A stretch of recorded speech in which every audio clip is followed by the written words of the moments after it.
Shedeur Sanders makes feelings clear on being denied Browns' first-team reps. Cleveland Browns quarterback Shedeur Sanders remains composed and thankful despite not being given first-team reps during training camp.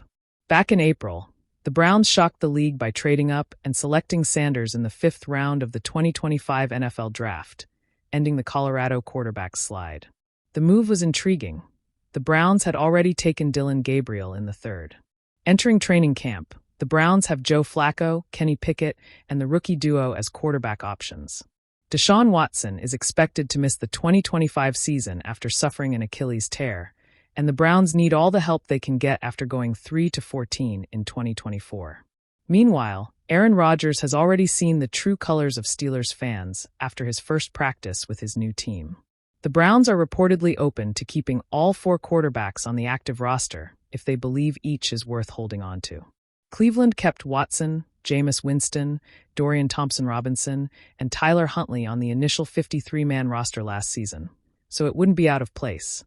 However, while the franchise is interested in what Sanders can offer, he is not getting first-team reps. He is also throwing to members of staff rather than receivers in practice, as the receiving core is down a body.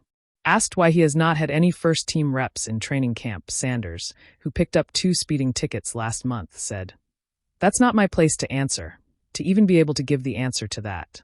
I feel like if it's not in my control, so I'm not even going to think about that or have that even in my thought process of why it is.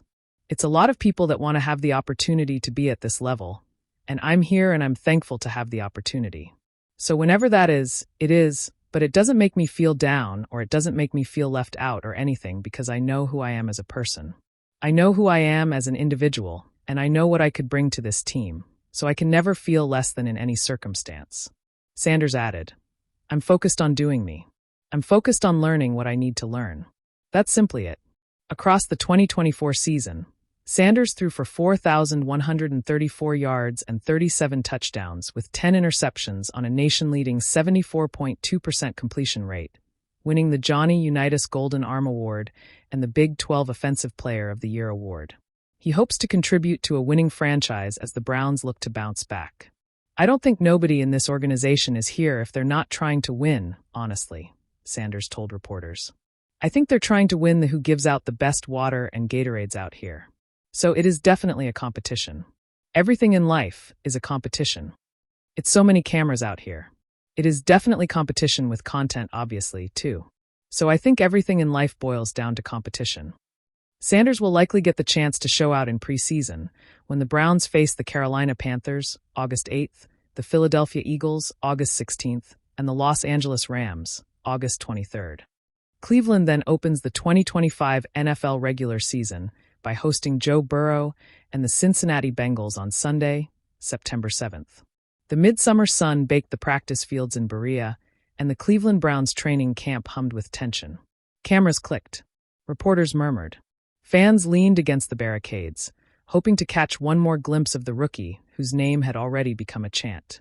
Shedeur Sanders, visor pulled low, walked off the field after another round of drills that didn't include a single first-team rep. For weeks, the story had been growing like ivy. Sanders, with his laser throws and uncanny poise, was lighting up every drill, but only with the second unit. The first-team huddle remained locked, guarded by a veteran quarterback Stefanski, and his staff seemed determined to ride into the preseason. At first, Sanders kept the standard rookie line, "Just happy to be here. Just trying to learn." But after another day of carving up the backup defense, the questions finally came thick and fast. "Shedeur," a beat reporter asked, notebook ready, "you've been outshining a lot of guys in these drills. Are you frustrated you're not getting first-team reps?" Sanders looked up, sweat streaking his cheekbones, eyes narrowed against the light. He wasn't smiling this time. "Feelings?" he repeated, his voice low but steady. "Yeah, I've got feelings about it. I'm a competitor. I don't show up to be a spectator."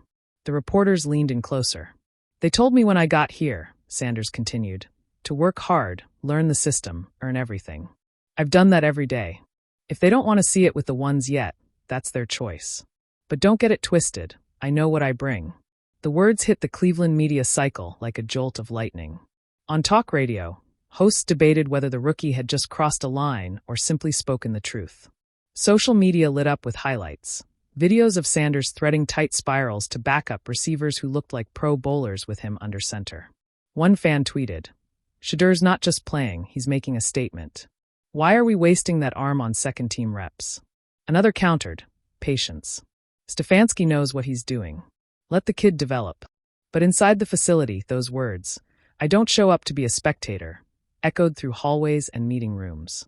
Out on the practice field the next morning, Sanders lined up again with the second team. His movements were sharp, his cadence confident. He didn't sulk. He didn't roll his eyes. Instead, he took every rep as if it were live on a Sunday in December. He barked corrections at a rookie receiver, shifted a running back into better protection, then fired a dart on a slant route that drew gasps from the sidelines. "You see that?" a defensive coach whispered to another. "Yeah," came the reply. "That's starter stuff." Even the equipment staff joked that Sanders was turning backup drills into highlight reels. After practice, another wave of reporters descended. "Shedeur, do you feel like you've done enough to earn a look with the ones?" Sanders leaned against a railing, helmet tucked under his arm. His voice was calm, but there was an undercurrent of challenge in it. "I don't make those calls," he said. "But I'm not blind. I know what I do out here. I know the standard I hold myself to. And if they don't want to see that with the first team yet, fine. I'll keep working until they can't ignore it." It wasn't anger. It wasn't arrogance. It was conviction. And for a locker room full of veterans who'd seen countless rookies fold under disappointment, that conviction was contagious. An anonymous teammate spoke to a local journalist later that day. "Look, the kid's not mad, he's hungry. You can feel it in the huddle. Doesn't matter who he's throwing to, he's making everybody sharper. That's leadership, man." By midweek, the narrative had shifted. The question wasn't whether Sanders deserved first-team reps. It was how long the Browns could afford to keep him from them. Analysts broke down his throws on morning shows, circling footwork, highlighting decision-making. One clip, Sanders rolling left, resetting his shoulders, and delivering a 30-yard strike into the chest of a backup tight end, played on loop with the caption, "QB1IN waiting?"